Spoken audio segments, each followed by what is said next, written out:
Hey guys, here I am in the garage today, and I wanted to kind of show you this bike I got off of Facebook Marketplace. This is a Raleigh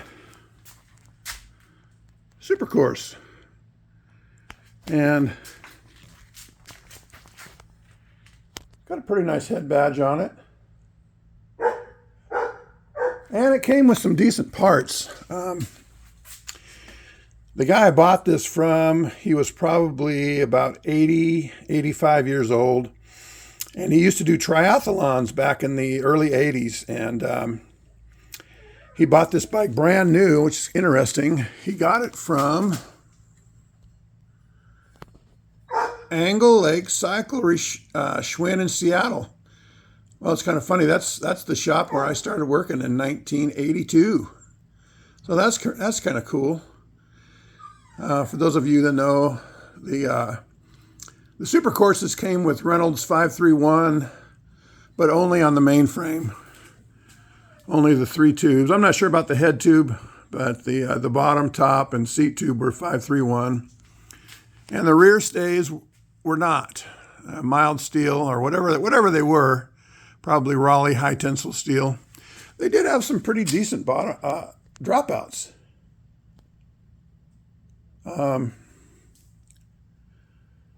They're missing the axle adjusters because I harvested them, and they weren't bent or rusty, so that was cool. I paid $150 on Facebook Marketplace for this, and when I saw the parts in the pictures, I was like, damn, that's a good deal.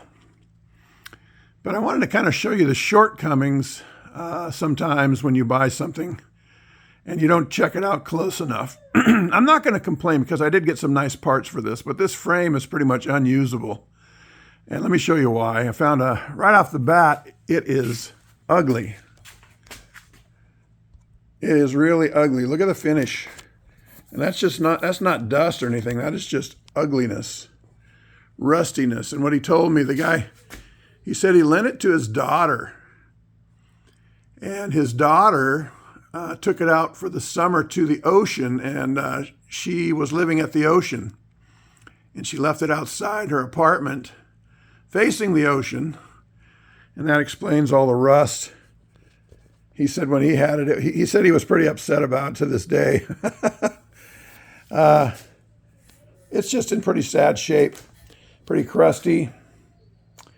You can see the red color underneath where that clamp was at. That was the original color. And down here, made in England at the Carlton factory.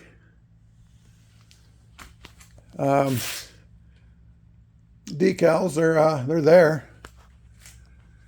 This one was set up with center pole brakes. And there's the cable stop. These are GB. That's a GB stem. I don't know a lot about them. I'm assuming that means Great Britain. I don't know. Let me know in the comments if you do. These handlebars are the standard 40 millimeters wide, but they're really crusty too.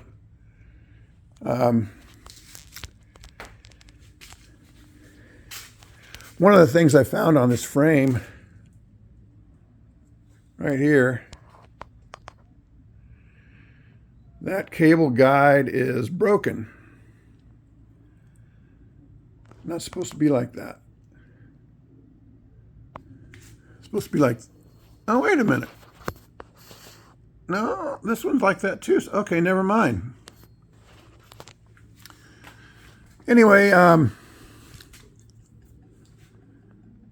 one of the other bonuses I thought that was really cool was it came with this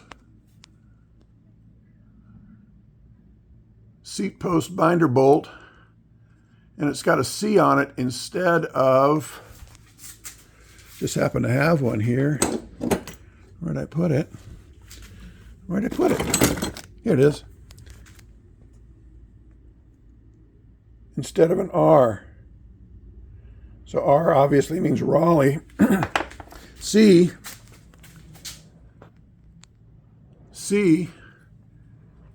stands for Carlton, and all of Raleigh's better bikes were built in Carlton. So let's just say this was one of their better bikes. I'm not sure what year this was. I'm going to guess around 1975, 74, somewhere in there.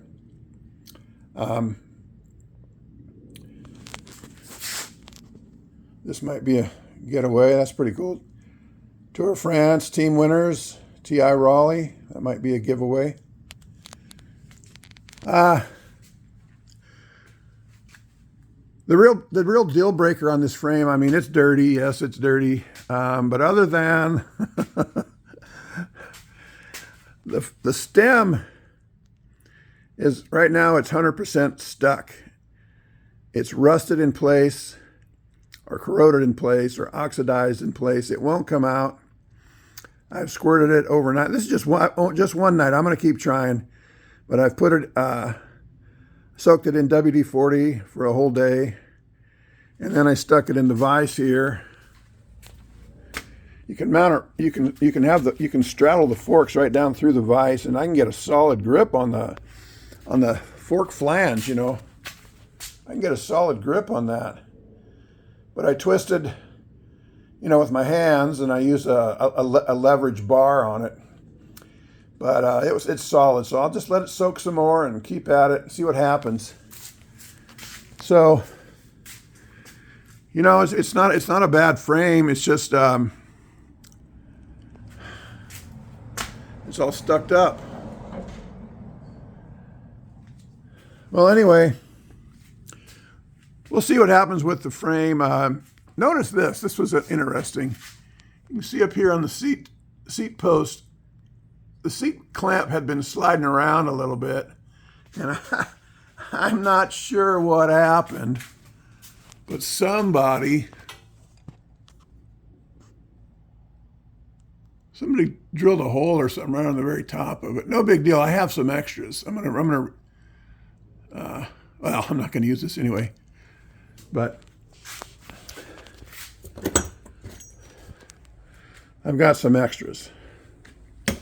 And by the way, these are 26.6, or excuse me, 26.6 millimeters.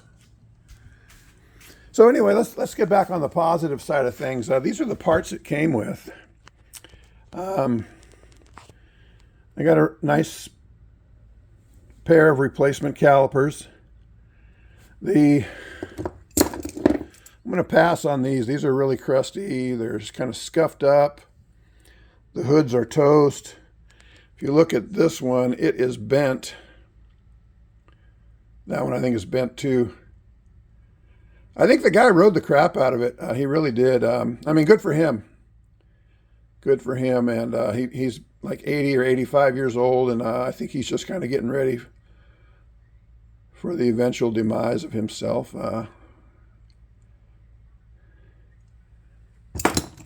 It also came with a set of wheels, which is pretty cool. Those were Weinman rims, and these came on the competition GS way back when. So these were an upgrade over the ones that the Super Course came with.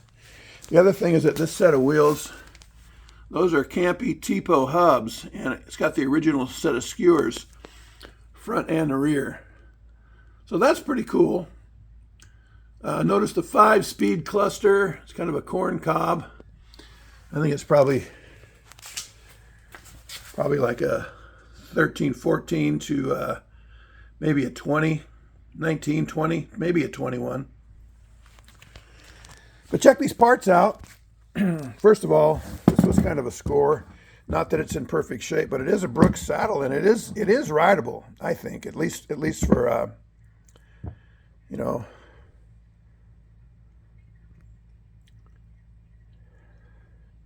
at least for an old bike, Sunday rider or something. A little rusty. I'm going to clean it up. I haven't touched it yet. The other thing is it came with these upgraded crank sets. This is a Sugino Sugino Maxi. And it's got the dust covers. They weren't top of the line, but they were an upgrade over what the, well, over that kind.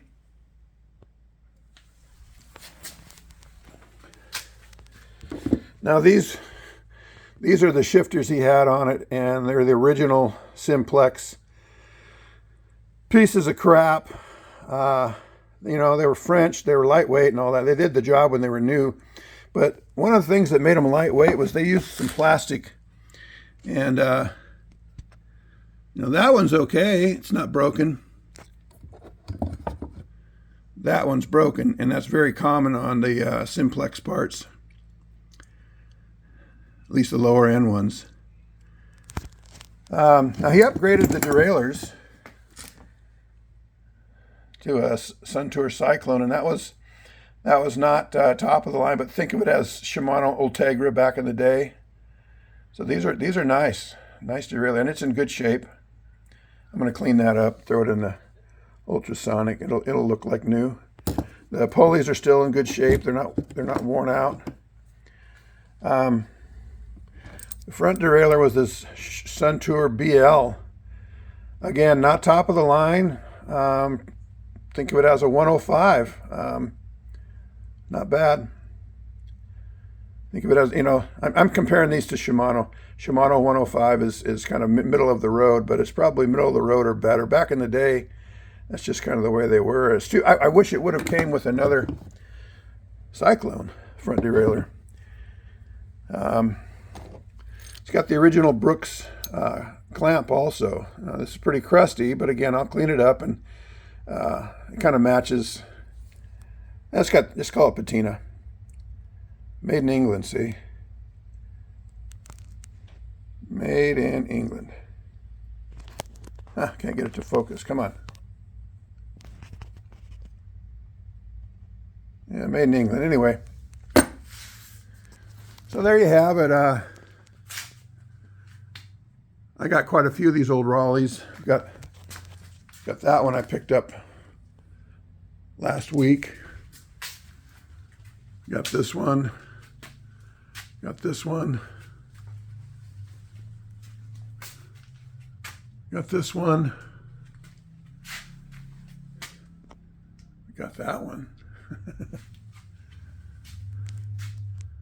Got that one. And got this one. So anyway, I'm going to take my time, but thought I'd show you some of the downfalls to buying old bikes and some of the positive features. Thanks for watching. Please like and subscribe. Adios.